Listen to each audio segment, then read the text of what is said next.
But most of you actually think that you are chasing universal approval, that you need to be liked by everybody. A great keynote or a talk shouldn't leave everyone with the same lukewarm response and great clapping.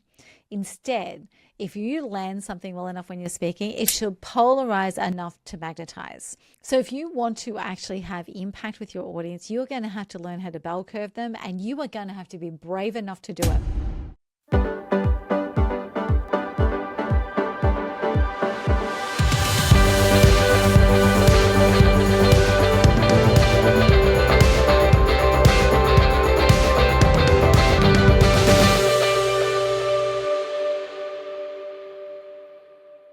Oh my goodness, we are at episode 86 of the Speaker Driven Business Podcast. And in this particular episode, you have got me flying solo.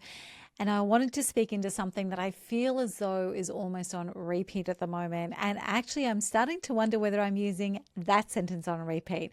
This little black duck's going to have to go and listen to episode 84 and do my after action review to see just what I'm doing and what I'm repeating. But this is something that is really close to my heart, and it's a perspective that is a little bit different to most people that you will hear. When we're actually working with speakers who want to break through, who want to actually get the stages that they want, who want to break out, who want to make a difference, make an impact, the biggest thing that I have to do is actually convince them of one thing. And it's not that their story is good enough, and it's not that they know enough, and it's not about who will pay me and who will listen to me. It's actually getting them to understand that we need to bell curve your audience. Now, this is a term that has become something that has become part of our language here at Any Given Tuesday.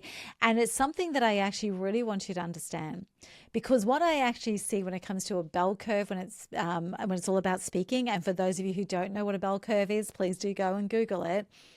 But most of you actually think that you are chasing universal approval, that you need to be liked by everybody. And there is a category of speaker who absolutely should be liked by everybody.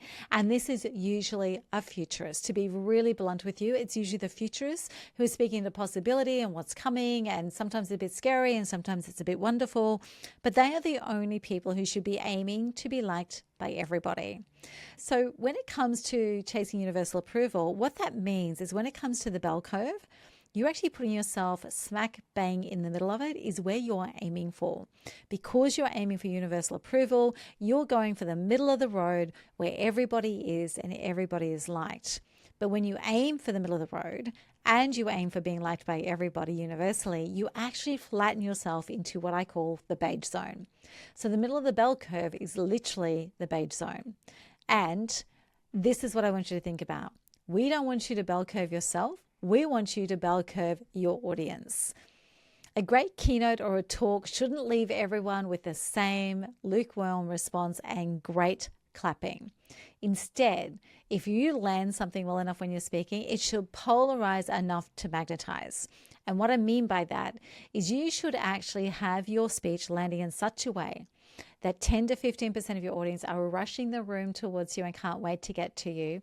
10 to 15% you can see out the corner of your eye that they're exiting stage right as fast as they possibly can.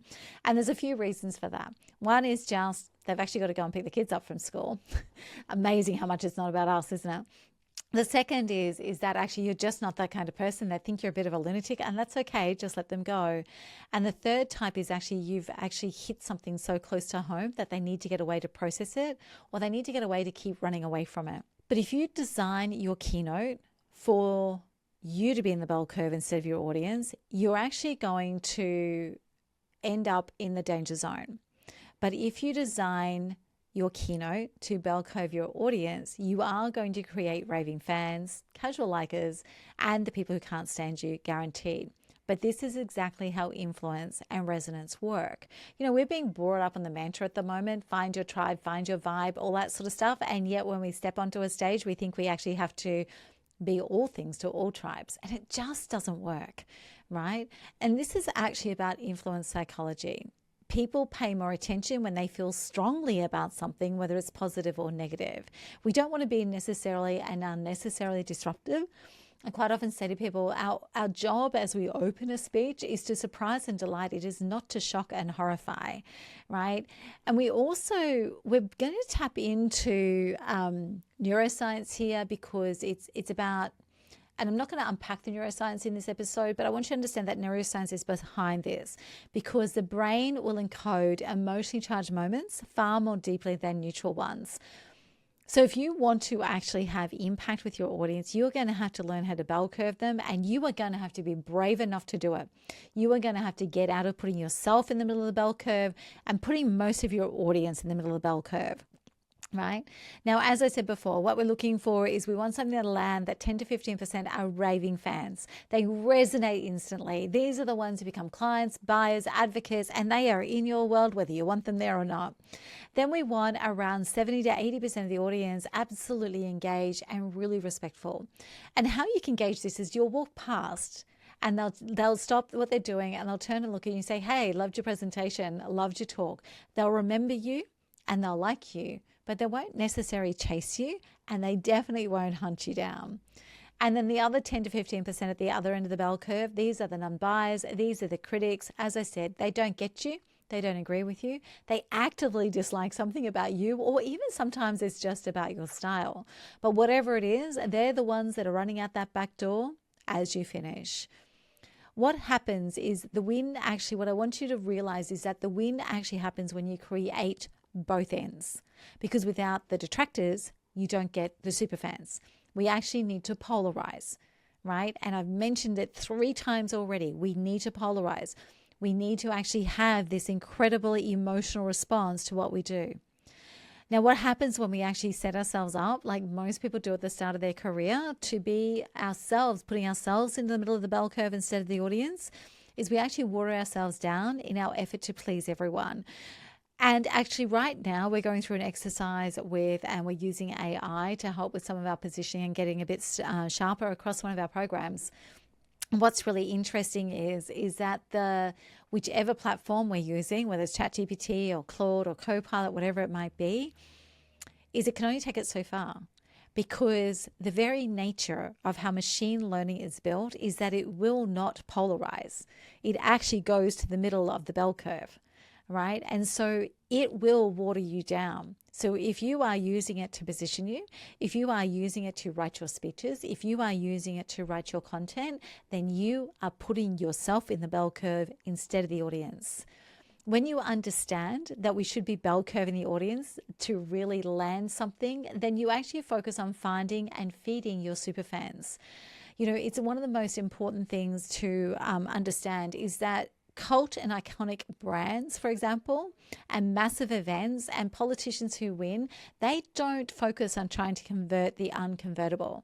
They focus on finding and feeding those superfans. These are the people you want to find to take you further. The other thing that happens is that you actually give yourself the freedom and the permission to step into totally authentic and differentiated positioning instead of the safety of being vanilla, or in my world, really beige. But I want to do something and go a little bit deeper on this. I want to actually dive in I shouldn't say dive in. We're going surface level. I haven't got all day, but we're going to talk about what we can learn from cult brands. And cult brands actually polarize, and it works. And you know what? Even as I'm saying that, you know that to be true. Okay. And the first one and the most obvious one is Apple. You know, they've long been the poster child of cult branding, admired by legions, and yet nowhere near universally adored. It's created as a brand and almost rival, very emotional connection. It positioned itself as rebels against dull mainstream tech. And whilst it may be part of everyday now as an Apple brand, it wasn't that way at the start. It took a provocative stance and it naturally divided. You know, its 1984 Super Bowl ad and its Think Different campaigns really elevated them to symbolic levels of creativity and freedom. And the cult culture principle that's at play here is the strong tribal identity. Fans aren't just customers and consumers, they're believers in an ideology.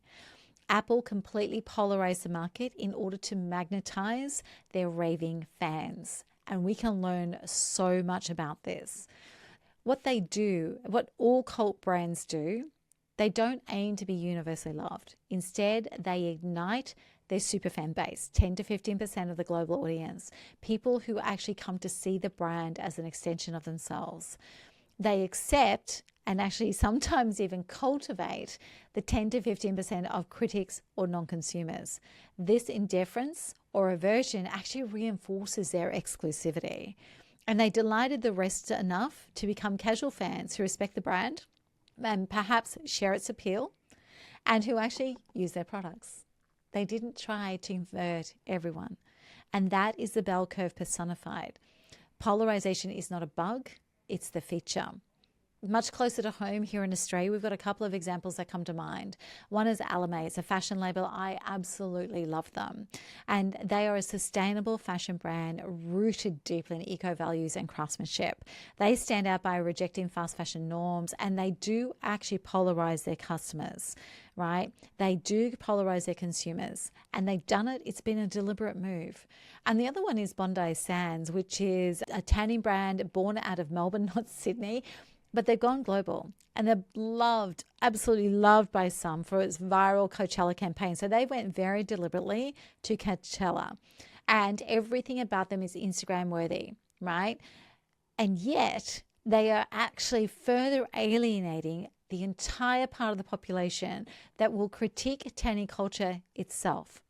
So what they do is they've rounded up superfans who share their brand aesthetic, their brand lifestyle, and their brand message, and they have deliberately excluded and almost rebuked and turned away those who are against sunless tanning or sustainability concerns. So it's a really interesting play, and it's worked really, really well. And so this is what I want you to understand, is that whilst we might talk about cult brands, and it doesn't feel like it has anything to do with speaking, it actually does. And I'm going to identify and walk you through the key elements of a cult brand and how we actually pull that across to our speaking. There's a definite tangible map with this, and I think it's really exciting. So the first key element of a cult brand is an us versus them identity. Now, when it comes to keynote speaking and speaking generally, this is your message stance. A strong speech takes a stand. It says, this is what I believe. And if you don't believe the same, then I'm not for you. It's not arrogance, it's clarity. A watered down, middle of the road message leaves no one moved. You literally need to put a stake in the ground. You literally need to show up with all that you have, the best that you have, and you need to say, this is me. The second thing about a cult brand is they create an aura of scarcity and exclusivity. Now, we've translated that in most speaking circles and coaching circles into scarcity of offer, scarcity of demand, creating false scarcity for sales. But actually, when it comes to speaking, the scarcity and exclusivity sits around your core insight. Just like a limited edition drop, your speech should carry an idea that feels rare and precious and hard to get anywhere else. It should be a lens that's quite unique. It's not about more content. It's not about jamming more in. It's about one sharp, distinctive idea that you can unfold and unpack that people will rush to you for. The third one is rituals and rebellion. They all have this. The cult brands all have some form of ritual and some form of rebellion. And where this translates into your speech is in your delivery moments. So if I want you to think about the stories and the metaphors or the repeatable lines that you use on stage. These become rituals for your audience, not for you. The things that they quote back to you in the hall, the things that they say later in the boardrooms, the things that they say to their other friends and their other circles once they've seen you. These are actually rebellion markers, believe it or not, because what they're actually signaling is that we're the insiders who get it. We're part of the cool kids. So rituals and rebellion of cult culture actually translate incredibly powerfully across what you can deliberately create in your speech. That's the moments of delivery that you will be remembered for, that are repeatable and referable and transferable and transmittable. And then the next element is a deep emotional link, right? Cult brands embed in music, in art, in identity, even if it's a product. Apple is a perfect example of that. Bondi Sands, by using the Coachella theme and the Coachella styling, has actually also really hit on that identity part. As a speaker, deep emotional links turn up as creating deliberate points of resonance. And I've spoken about this before, and I'm going to speak about this a lot more moving forward. Because as a speaker, you connect to your audience's lived experience and values through your words, through your structure, and through your heart and your stories. When you deliberately create resonance, right, through those stories, through vulnerability, through a well-crafted metaphor, through the structure that you use, through the honor that you bring to the stage, you're actually building cultural stickiness around your message. And this is why resonance matters. It creates that deep emotional link that we see showing up again and again and again in cult brands and cult identities. And then the last one that I wanted to speak about was cult brands have a huge power wrapped up in word of mouth evangelism. Like, it is literally like raving evangelists sharing the message. For you as a speaker, this is wrapped up in your post-talk momentum. So just like so many cult brands no longer have to advertise their drops or their new products, they do, but the fans do it for them. They take it far beyond the genesis of just an announcement. And it's the same with a great speech. A great speech drives organic amplification. The bell curve ensures that your super fans do the evangelism. Posting, quoting, referring you. Can't wait to get into your circle, but also can't wait to share you into other circles. And as we close out this quick hit, dive explanation of why you need to bell curve your audience, this is what I want you to take away with you. You must stop aiming to be universally liked. You must start to craft a speech that magnetizes your people, respects the middle, and isn't afraid of losing a few along the way. Because the real win is when your message becomes so distinct, it's repeatable. And that's when you shift from speaker to movement leader.